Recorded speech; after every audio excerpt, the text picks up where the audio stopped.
श्रीमन्नारायण नारायण हरि हरि ओम। श्रीमन्नारायण नारायण हरि हरि ओम। यद्गत्वा न निवर्तन्ते तत्त्वमं परमं मम। ममै वांसे जीवलोके जीव सनातन अभक्ताश्च विज्ञान दादौ च कथामृतं श्रीमद्भागवती वार्ता सुहानपि दुर्लभम। रामचरितमानस के उत्तरकांड में उपसंहार में शिव जी ने कहा है यह न कहीं सठही हठ सीलही, जो मन लाई न सुनई हरि लीलही। कहीं न लोभी क्रोधी कामी, जो न भजहि सचराचर स्वामी। द्विज दोही न सुनाई कबहूँ, असुरपति सरिस हों निपजबहूँ। और राम कथा के तय अधिकारी, जिनके सतसंगति अति प्यारी।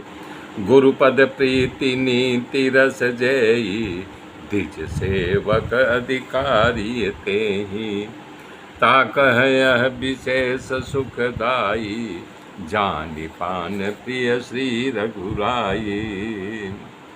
कह रहे हैं कि भागवत की कथा में लिखा है कि भागवत कथा सुनने के बाद परीक्षित राजा को मुक्ति मिली। ब्रह्मा जी खूब प्रसन्न हो गए। उन्होंने भागवत जितने हैं भगवान के प्राप्ति के साधन मिला करके तराजू मंगा करके तोला, परंतु भागवत सबसे वो जानदार निकला। कलयुग में भगवान की प्राप्ति के लिए, मोक्ष के लिए भागवत की कथा सबश्रेष्ठ है। सबसे पहले ब्रह्मा जी के मुख से नारद जी ने सुना था। सनकादि लोग सुने थे, तब उन्होंने नारद जी को सुनाया और नारद जी ने व्यास जी से किया, फिर व्यास जी ने सुखदेव जी किया, सुखदेव जी ने राजा परीक्षित से कथा कही। तब से कथा की परंपरा चली आ रही है। एकदा ही विशालायाम चत्वार ऋषियो अमला, सत्संगार्थ समायात ददसुस्तत्र नारदम। एक बार ब्रह्मा जी के 4 मानस पुत्रों विशाला क्षेत्र में बद्रीनारायण, सनक, सनंदन, सनातन और सर्न, ये चारों कथा के लिए घूम रहे थे। तभी देखा नारद जी जल्दी जल्दी कहीं भगे चले जा रहे हैं।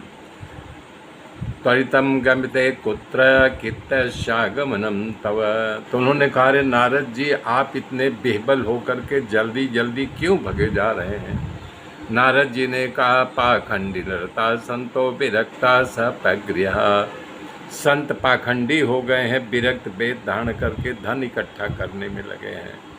रामचरितमानस में बाबा तुलसीदास जी ने कहा है नारी विबस नर सकल गोसाई, और ना चाहिए नट मरकट की नाही। लोग अपने साले की बुद्धि का सलाह लेते हैं। न योगी न सिद्ध्यो आन ज्ञानी सत्यो नर, कालिदावान लेन्द्या साधनम भस्मात् गतम। शिवसुराजितात्व। ब्राह्मण भी वेद को बेच करके पैसा कमा रहे हैं। स्त्रियां व्यभिचार वृत्ति करने रही हैं। सौभाग्य केवल माथा का बाल ही बचा है, बाकी सब समाप्त हो चुका है। तो बोले आखिर हुआ क्या। तो नारद जी ने समर्थ कुमारों से कह रहे हैं यमुना के किनारे गया, वहाँ पावन वृंदावन में पसार हो करके आगे बढ़ा तो देखा एक वृक्ष के नीचे एक तरुणी बैठी हुई, बहुत से यानी कि औरतें उसको पंखा झल रही हैं। तो जब मैं आगे बढ़ा, हमसे तरुणी से लेना देना क्या, तब वो औरत चिल्लाई भो तिष्ठ तिष्ठ, आप जरा रुकिए रुकिए, आपके दर्शन से मुझे शांति मिल रही है। तब मैं आश्चर्य हो करके